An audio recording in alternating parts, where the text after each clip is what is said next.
Who are you? I am Feist. Feist, tell me, is it true that you are responsible for making Justine from Elastica show her underwear in public? I'm probably one of a few people that can claim that they've done that, yes.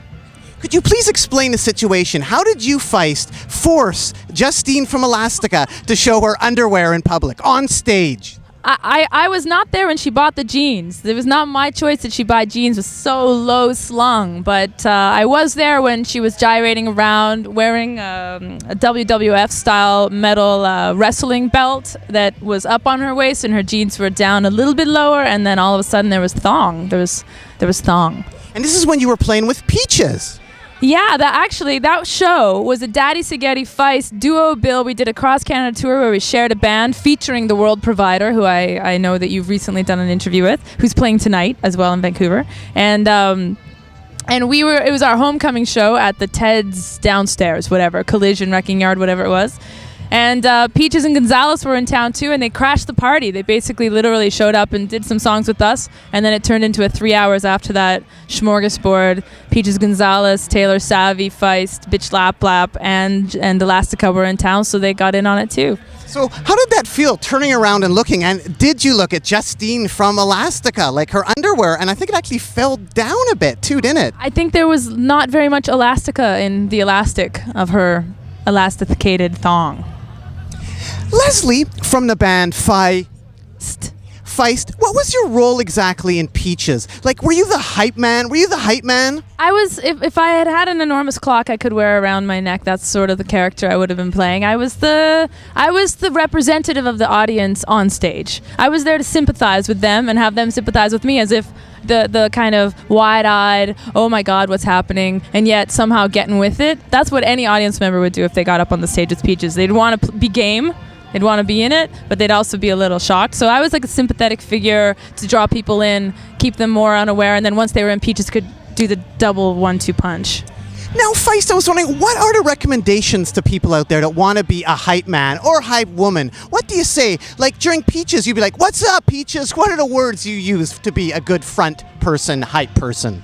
Well, I think one of the most important things is that you can't get too attached to the microphone. You have to do a lot of miming. You have to do a lot of physical hyping, but you got to leave the mic to the person with the voice box, the person who's there to deliver their message, and Peaches being that person. So a lot of the time I would purposely take the cable out of the end of my microphone and then do the hyping without any microphone, but with the prop microphone.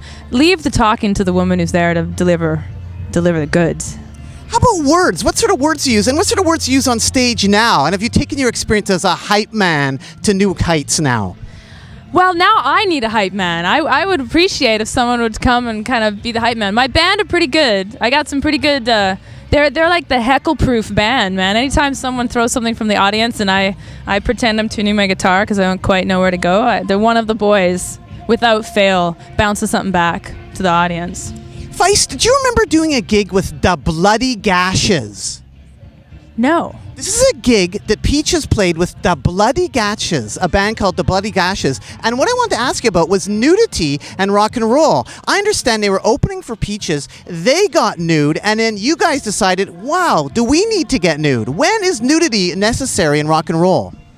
Ah, I see. I think it's all slowly coming back to me, because there was a lot of hijinks at those early gigs, those art gallery, underground after hours gigs. But let me just set the stage. So the Bloody Gashes are up there. They kind of get naked, and then you're in the audience with Peaches thinking, do we get naked for the show? Because if we get naked for this show, everybody will want us to get naked for every show we do. Well, that's the thing, is when someone's opening who's taken it to another level, if you try to follow them, then you're going to fall flat on your face. You got to stick to your plan. You got to stick to your thing. Nudity is not necessarily on the Peaches menu, you know? It's like she goes everywhere but there. It's always a matter of what you don't give up that people want a little more titillating. Peaches is intelligent that way. She's not doing it in the Playboy simplicity styles. But I understand when you got up on stage here after the Bloody Gashes, you guys fake stripped, like you wore the Bloody Gashes tank tops. Do you remember doing that? Oh my,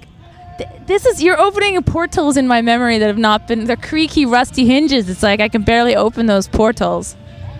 So that kind of comes back or not really? It doesn't. It sort of does, because I think then I owned that tank top for a while, but I couldn't even remember what. It was a wild night. Yeah, it was such a wild night. Leslie Feist, here we are at the Vancouver Folk Fest. Amazing. How did this happen? Yeah, you're playing a folk fest and you just played a blues fest. How many fests have you done a punk fest? What is the fest history for Feist? The Fests of Feist of the 2006. It's like they pick a genre, and apparently that's what I'm able to do. I don't know. I don't understand. I guess I'm multifaceted, or I guess everyone hears what they want to hear. Look at a man, and that's the way he appears to you. Listen to a CD, and that's the way it sounds. So are you going to offer anything different at the folk fest versus the blues fest? And how did you go over at the blues fest? How did the bluesers like Feist? Well, I actually had a dream last night and woke up murmuring to myself in the dark. And I had this dream that I was playing solo at a huge festival, which I've done a lot. In Europe, even this year, I went and played a few solo, which is a whole other thing. You're in front of that many people and you're alone, and it's hard. You're like, hey, over here. There's no way to bounce. There's nothing to reverberate off of. So it just flies and dissipates in the air. So I had this dream that I got up there and it was just chat. And I started to play Hey Mr. Tambourine Man, which I actually don't know how to play and I actually couldn't sing along to even if I tried. And all of a sudden the whole audience was like weaving back and forth and singing along. And in my dream I thought to myself, this is great. Makes it so much easier. So I guess that's going to happen today. Well, maybe I'm only going to do Bob Dylan songs at the Folk Fest. So Feist, you're very talented. Blues fest, folk fest. If only you played drums. Wait a second, you do play drums? I try, only with Jason Collette. He's the only one who will let me. I've seen pictures of you playing drums. Is there a drum fest in the works for Feist? How long have you played drums? I have played drums for less time than I'm going to play drums because I intend on being a drummer. Feist, is it true you really have 4 Junos? Have you really won 4 Junos? It's true. My mom has a little soccer team going on her mantle at her house in Calgary. Like, that is pretty impressive. 4. How the hell did that happen? Because I'm a part of this band called Broken Social Scene, and they just keep tossing Junos at them. Oh, come on. Also yourself. Well, okay, those ones too. And I loved it in the Juno Awards a few years ago. You were up there and you kind of stopped playing, or there was some sort of technical difficulty, wasn't there? I love it. I mean, sorry, I didn't mean love for you to go through with that, but I loved the emotion that was shown. Like, you just went on with it. It was so extreme that it couldn't be anything but funny. I mean, I think there was 20,000 people in the arena, and then there was a bazillion, million, gazillion people watching the TV, and then all of a sudden, the PA explodes and starts to make airplane crashing noises, and everyone starts screaming because they're what's going on. And I kept playing, and everyone's running, and this is good. I can set the record straight now. Finally, it's my chance. The PA exploded, and apparently there's like a broadcast mix, and there's in the place where I am mix, and I had no way to know that on the broadcast mix nothing had gone wrong. In TV land, people were sitting there eating their popcorn, none the wiser to what was going on. But meanwhile, just under my vision, there was all the techs running, like yelling, screaming, tossing cables at each other, and then all of a sudden they all stopped, and it was like slow motion, like in the movie when everything just slows down. And I thought, well, they stopped, so I guess we must not be live to air anymore. So I stopped and sort of calmly, everyone's screaming, nothing's happening musical anymore. So I leaned down to the guy down there. I said, so you guys stopped? And he looks up at me and goes, with the big eyes, no, we're still live.